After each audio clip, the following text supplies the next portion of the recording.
जय श्री राधे कृष्णा। आज मैं बात करूंगी कुछ पुराणों से और श्रीमद् गीता से, जो कि मुझे बहुत ही पसंद है। और बात करूंगी मैं कि किस तरह से मनुष्य ही नहीं, देवताओं को भी अपने प्रारब्ध, यानी प्रारब्ध मतलब पूर्व में किए हुए कर्म को भोगना ही पड़ता है। और किसी भी मनुष्य को अपने हिस्से का कर्म अवश्य करना चाहिए।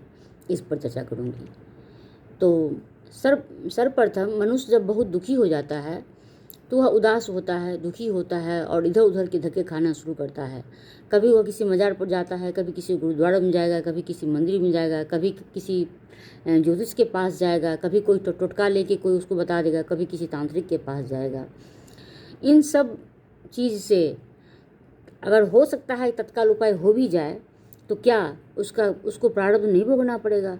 क्या उसको सर्वत्र शांति हो जाएगी? अगर ऐसा होने लगे तब तो मनुष्य कोई किसी का कत्ल कर दे और फिर वह निष्पाप हो जाए, निष्कर्म हो जाए और कलंक रहित हो जाए और उसके के कर्म पर कोई दूषित प्रभाव न पड़े।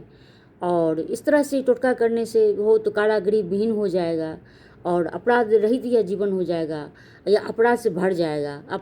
अपराधी अपराध करते चले जाएंगे और कहीं कोई नींबू मिर्ची टांग लेगा और उसका सारा पाप उसका ख़त्म हो जाएगा। लेकिन ऐसा नहीं होता है। अपने अपने प्रारब्ध वह होता है जो पूर्व में, इस जन्म में भी पूर्व में और पूर्व से जो अब पिछले जन्म से जो आप लेके आए वो प्रारब्ध होता है। 3 प्रकार के ये कर्म होते हैं जो भोगना पड़ता है मनुष्य को। एक तो होता है प्रारब्ध जो आप पूर्व से लेके आते हैं, एक होता है बीते हुए समय में जो आपके द्वारा जो गलतियाँ होती है, कोई अपराध बन जाता है, और एक होता है वर्तमान में। वर्तमान में भी मनुष्य मन से, वचन से, कर्म से कहीं न कहीं त्रुटि कुछ कर जाता है। तो प्रारब्ध को शांत किया जा सकता है कुछ मंत्रों के द्वारा, कुछ पाठ अध्यायों के द्वारा, कुछ भी। और लेकिन उसको ख़त्म नहीं किया जा सकता पूरा, क्योंकि उसको भोगना ही पड़ेगा। आप तभी उस पर में निवारण पर विचार करेंगे जब आपका प्रारब्ध का समय लगभग समाप्त होने को आएगा, तभी आपका ध्यान उधर जाएगा।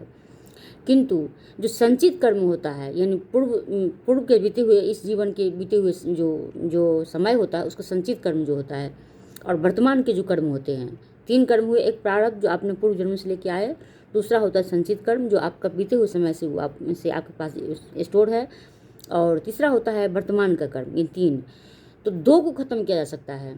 2 को कैसे ख़त्म कर सकते हैं? 2 को ख़त्म करने के लिए कोई टोटका से नहीं ख़त्म करेंगे आप। टोटका सब पर बिल्कुल भी विश्वास नहीं कीजिए, इससे कुछ नहीं होने वाला है। एकमात्र है शरणागति।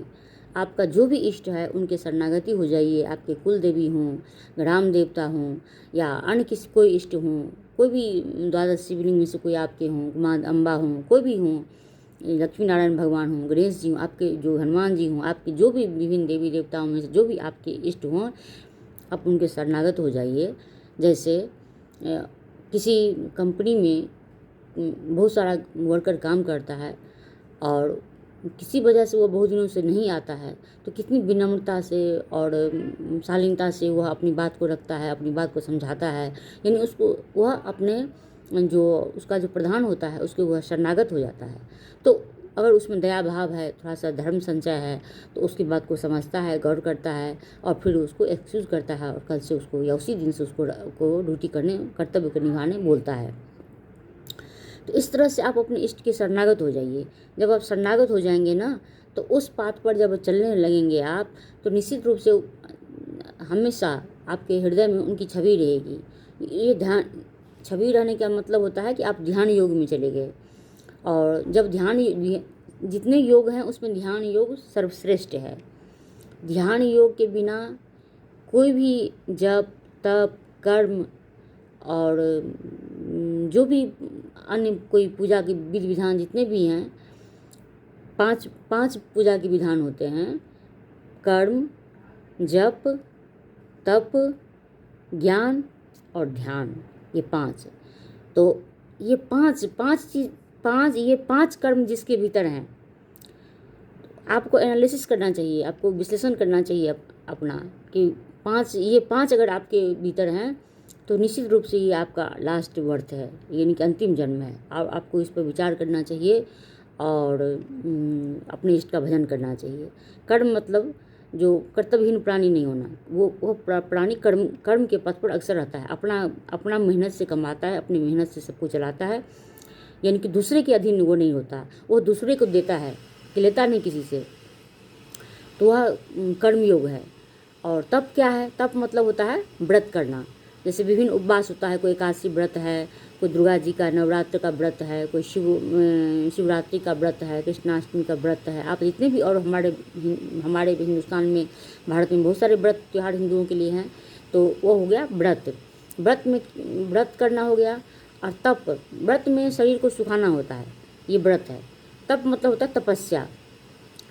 और जप मतलब होता है कि आप जब भी माला फेरते हैं, अपने इष्ट का जप करते हैं, तो वो जप हो गया। और ज्ञान होता है धार्मिक पुस्तकों का अध्ययन करना, उनमें से अपना ज्ञान अर्जन करना, आध्यात्म की ओर बढ़ना और आध्यात्मिक ज्ञान प्राप्त कर उसको बांटना।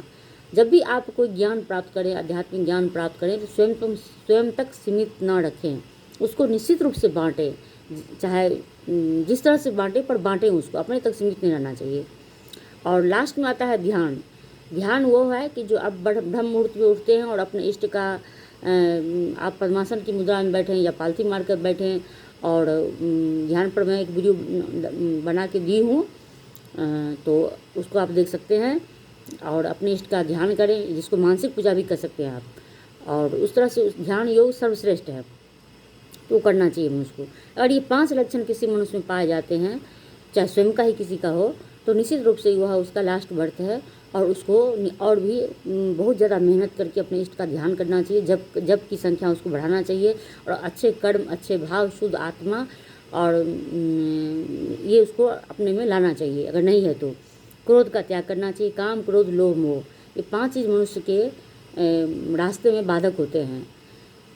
काम मतलब किसी भी तरह का काम हो सकता है, जैसे धन पाने की कामना, बहुत बड़ा घर बनाने की कामना, बहुत बड़ी गाड़ी लेने की कामना, बहुत बड़ा प्रॉपर्टी अर्जन करने की कामना। काम मतलब इस काम में ये सब आता है। और क्रोध, मनुष्य थोड़े से बात पर ही क्रोधी हो जाता है, और सामने वाला पर बहुत क्रोध करता है, तो या बात पर उसका क्रोध प्रकट होता है, तो क्रोध दूसरा।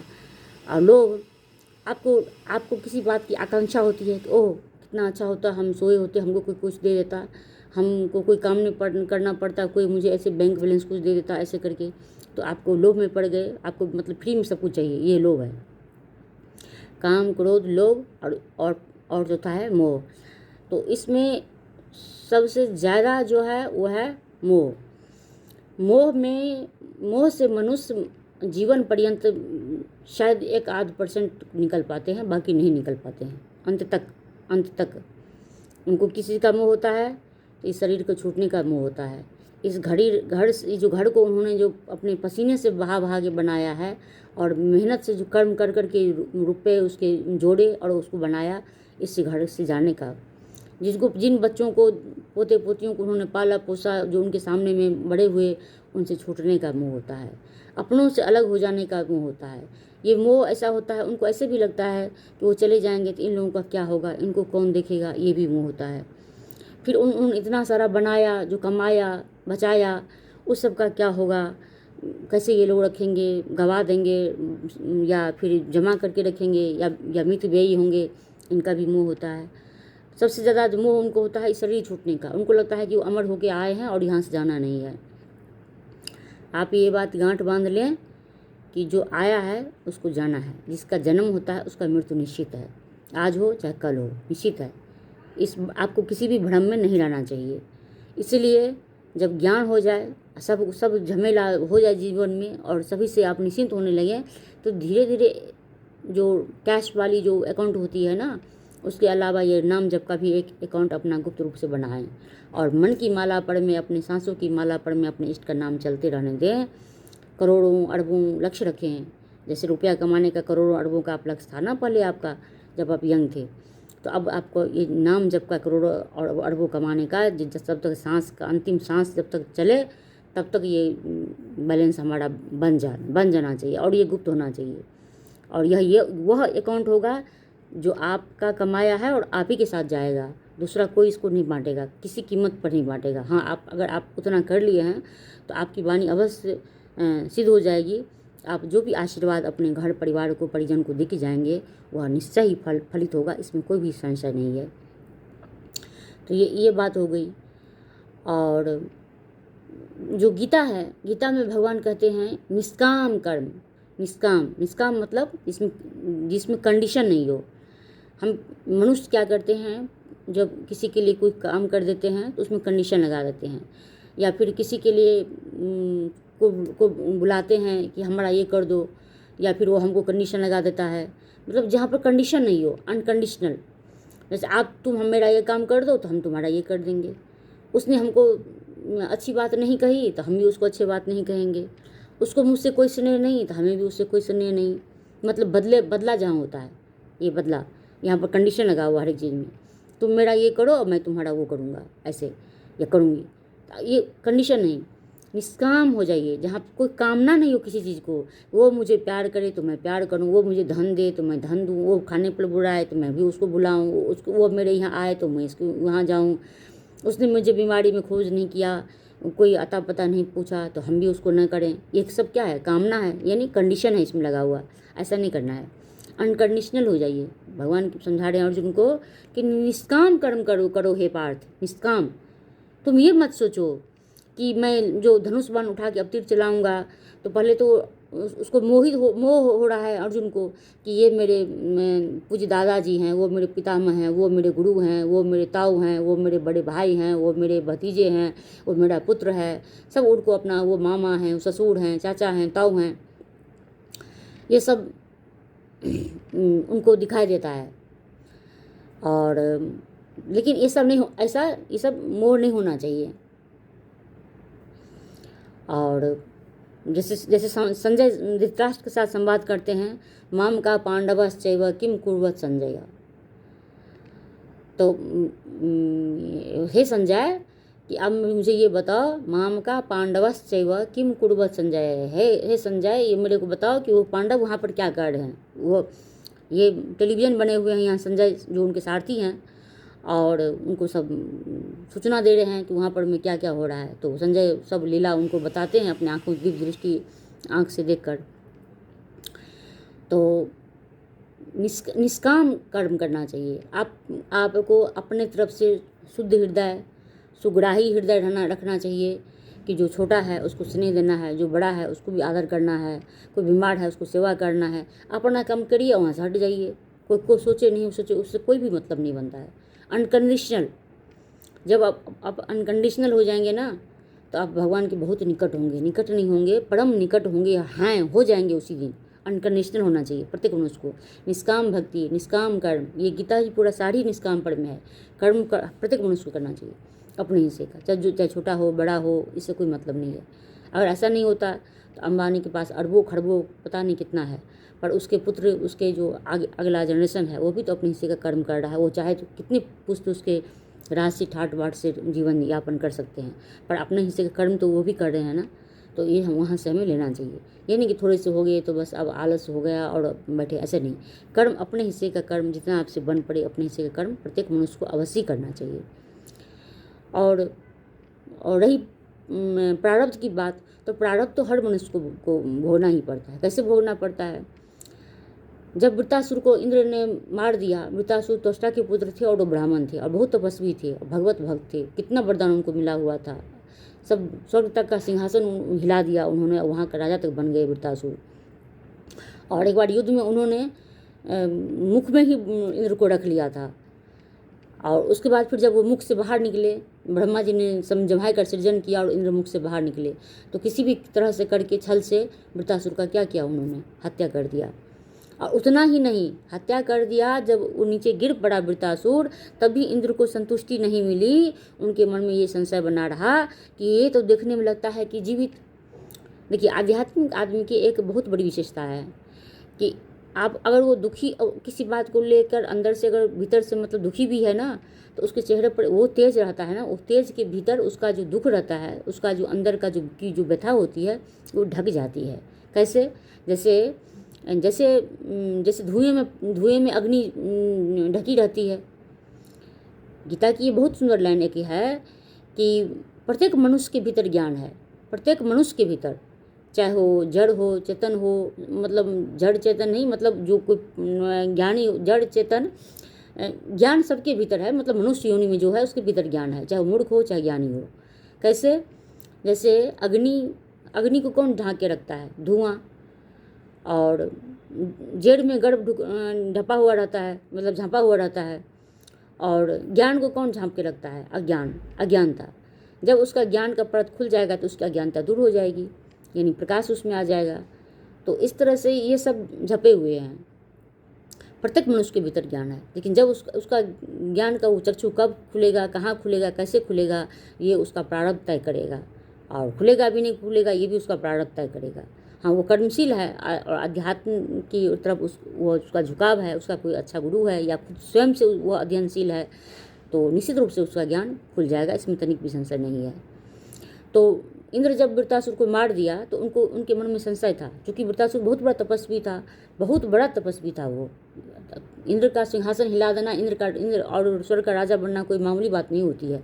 करोड़ों जन्मों के तप तपस्या जब मिल जाते हैं तब कोई इंद्र का पद पाता है। इंद्र एक पद है। तो उसने क्या किया, उसी समय जो त्वष्टा था, जो बलि देने वाला जो होता है, उसको क्या कहा उसने कि तुम इसका सिर काट दो, धड़ से सिर को अलग कर दो। तो उसने उस समय क्या कहा, इससे मुझे क्या, प्रत्येक आदमी स्वार्थ बस ही कोई काम करता। उसने कहा कि इसमें मेरा क्या स्वार्थ सिद्ध होगा। तो उसने उससे कहा, जो पशु का जो बलि देते हैं उसको कहा कि जब भी पृथ्वी लोक पर मनुष्य बलि देंगे तो बलि का जो सिर है वो तुम्हारे हिस्से में जाएगा। तो आज भी पृथ्वी पर ये प्रचलन है कि जब भी कभी बलि दी जाती है, बकरी का या बकरी का ही दिया जाता होगा, अब मैं इसलिए श्योर नहीं हूँ कि ये बलि प्रथा मुझे अच्छी भी नहीं लगती, और शायद बकरी का ही दिया जाता है, मुझे श्योर नहीं हूँ, शायद दिया जाता हो, आप लोग कमेंट करके बता दीजिए। तो मतलब पशु बलि होती है, तो पशु बलि होती है इतना पता है मुझे। तो पशु बलि जब दी जाती है तो पशु का जो सिर का हिस्सा होता है ना, वो बलि देने वाला लेके चला जाता है। ये इंद्र के द्वारा उसको वरदान मिला हुआ है। बाकी धड़ ये अपने हिस्से रख लेते हैं, जिसको ये लोग, ये तो निरामिष भोजन है लेकिन प्रसाद बना के खाते हैं। पशु बलि सबसे पहले करना ही नहीं चाहिए, पशु बलि नहीं करना चाहिए। मनोकामना पूर्ण आपकी हुई, अब बलि कोई और चढ़े, ये कहाँ का रूल है? एकदम मैं इसके खिलाफ हूँ। 100% 10% में 110% में इसके खिलाफ हूँ। जो भी करते हैं करबद्ध प्रार्थना है कि इसको कृपया बंद करें। और इतनी आपको आकांक्षा है तो आप खुद चढ़ जाएं उस पर। अब मनोकामना पूर्ण तो आपकी हुई है तो आप खुद बलि पर चढ़ जाएं। तो इस तरह से हत्या करके बाद इंद्र जाते तो हैं स्वर्ग वापस, सब कुछ पहले की तरह सुसज्जित सब कुछ रहता है, नाच गान गंधर्व किन्नर सब होते हैं, अप्सराएं होती है, सभी सभासद होते हैं। लेकिन इंद्र के मन में उथल पुथल चल रहा होता है, क्योंकि इंद्र ने क्या किया, छल पूर्वक वृत्तासुर की हत्या की है। और उतने से वो निर्ममता की पराकाष्ठा तो तब हो गई जब मृत शरीर को उसने क्या किया, बलि चढ़वा दिया, उसके सर से उसका धड़ भी हटा दिया, कटवा दिया। तो इससे जघन अपराध तो कुछ हो ही गा नहीं। एक तो वो देवता, ऊपर से छल, उस पर से ब्राह्मण हत्या, ऊपर से वो तपस्वी। तो इतना सारा पाप जो अब कर लोगे तो यहाँ तो इंद्र को भी चैन नहीं मिल रहा है, तो मनुष्य कैसे पचा पाएगा किसी भी पाप को। अंत में क्या किए, वो चुपचाप बिना किसी को बताए मानसरोवर चले गए, जहाँ कमल के डंडल में वो वर्षों तक पड़े रहे। और उसी समय जब राजा नहुस का पुण्य जाग उठा, करोड़ों वर्षों की तपस्या जब उनको जाग उठी, तो सभी देवताओं ने मिलकर उनको स्वर्ग प्रदान कर दिया और इंद्र का पद दिया और इंद्रासन पर बिठा दिया राजा नहुस को। और स्वर्ग के इंद्र पद पर राजा नहुस इंद्र बन गए और स्वर्ग के राजा बने। और सब कुछ उनके अधीन था, सभी देवता किन्नर नाग गंधर्व और ऋषि मुनि अप्सराएं सब उनके अधीन हो गया। ये नहुस की तपस्या का प्रताप था। एक तरफ इंद्र अपने पद से पदच्युत हो गए अपने कुकर्मों के द्वारा, दूसरी तरफ नहुस अपने पुण्य के प्रताप से स्वर्ग का पद पा जाते हैं। लेकिन उसी नहुस को जब अभिमान आ गया, जब उसको अहंकार आ गया, तो इतना वह नीचे गिर गया, जो इंद्राणी की सची जो एक पतिव्रता नारी थी, इंद्र की पत्नी थी, उनको पाने की आकांक्षा में उसने अपने रथ में अगस्त ऋषि इत्यादि ऋषियों को जुतवा दिया। और अपने पैर से उन्होंने धक्का मारा और उस पर कोड़े बरसाए। तब वही अगस्त ऋषि जिन्होंने समंदर को एक ही सुर में पी लिया, उठा के पी लिया था, उन्होंने उनको श्राप दिया रहूस को कि तुम इस समय पृथ्वी लोक में गिर जाओ, इस समय, और पृथ्वी लोक में गिर ही नहीं जाओ, तुम अजगर बन के 100 वर्ष तक वहाँ रहो। और फिर पता है कि जब नहुस नीचे गिरे तो वो अजगर बनकर जंगलों में भ्रमण करते रहे। और जब वह उन्होंने क्रंदन की और बहुत सारी क्षमा याचनाएं की, तब अगस्त ऋषि ने कहा कि जब द्वापर में कृष्ण आएंगे और पांडवों को जब वनवास हो जाएगा और युधिष्ठिर जब किसी सरोवर में जल ग्रहण करने जाएंगे, तब तुम उनके सभी प्रश्नों का तुमको वहाँ उत्तर मिलेगा और तब तुम अपने पूर्ण रूप को प्राप्त करोगे। फिर से तुम स्वर्ग में आ पाओगे। स्वर्ग में आ पाओगे मतलब इंद्र पुनः हुआ नहीं बना हो, लेकिन तपस्वी तो था ही नहुस, इसमें तो कोई नहीं। तो तब जाके फिर उसको मोक्ष की प्राप्ति होती है जब युधिष्ठिर से उनका संवाद होता है। तो इस तरह से प्रारब्ध इंद्र को भोगना पड़ा और अपने प्रारब्ध नहुस को भी मिला। प्रारब्ध के हर कोई अधीन है। प्रारब्ध बस विष्णु भगवान को भी अपने प्रारब्ध भुगतना पड़ा। उनको भी अपनी ही पत्नी ने उनको शाप दिया कि आपका सिर कट जाएगा।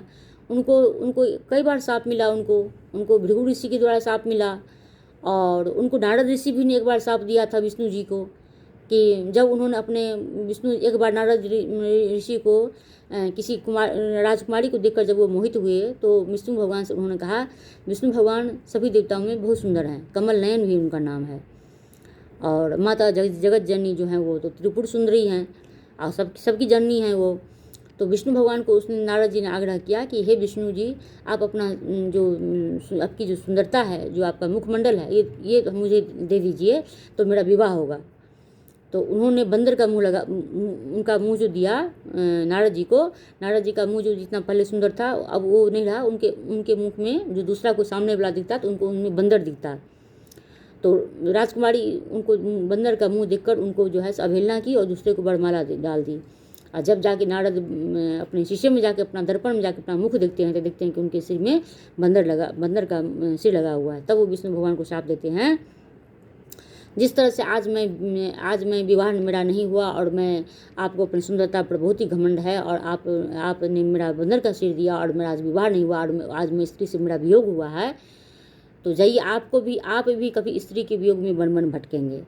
तो वही विष्णु जी हैं जब राम अवतार में आते हैं और उनकी पत्नी को चुरा ली जाती हैं सीता जी, और वो अपने भाई के साथ विलाप करते हुए वन में भटकते फिरते हैं। और फिर वही नारद जी आगे अपना पश्चाताप भी दिखाते हैं कि मैंने आपको क्यों शाप दिया था। तो भगवान को भी प्रारब्ध भोगना पड़ता है, सबको प्रारब्ध भोगना पड़ता है। माता सती को भी प्रारब्ध भोगना पड़ा जब उन्होंने बाबा से अपनी बात को छुपा लिया कि किस तरह से वेश बदल के गई थी श्री राम जी की परीक्षा करने के लिए और सीता जी बनकर, और ये बात उन्होंने बाबा से छुपा ली और उन्होंने परीक्षा ली।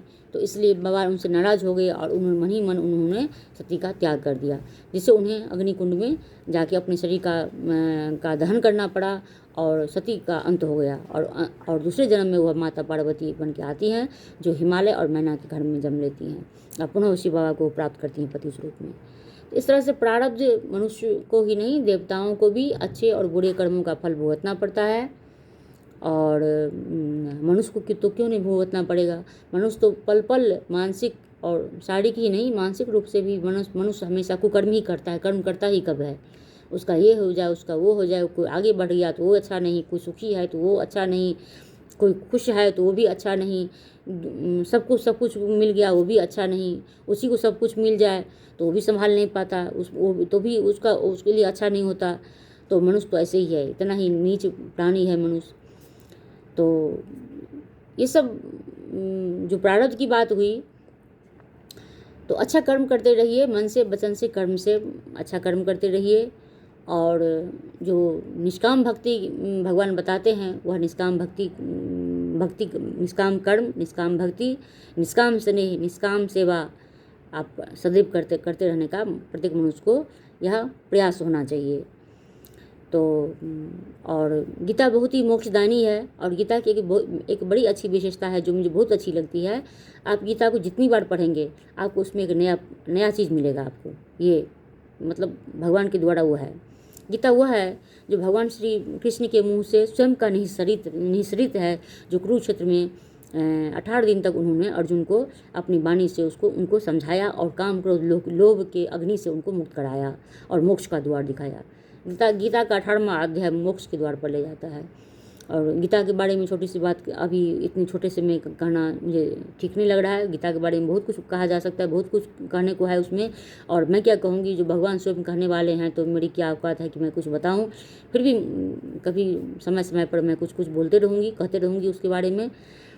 तो अपनी भाव को, अपनी भक्ति को और अपने कर्म को अनकंडीशनल बनाइए, कंडीशनल नहीं। दुनिया आपके लिए अच्छा करे नहीं करे कोई मतलब नहीं है, आपका रिश्तेदार आपके लिए अच्छा सोचे नहीं सोचे कोई मतलब नहीं है। आप निष्काम रहिए, निष्काम रहिए, निष्काम रहिए, यही गीता का पूरा सार है।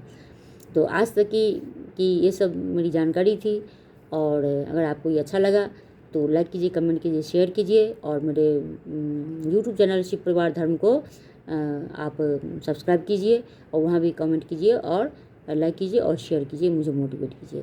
धन्यवाद। हर हर महादेव। शिव शिव। जय माँ दुर्गा। जय श्री राधे कृष्ण।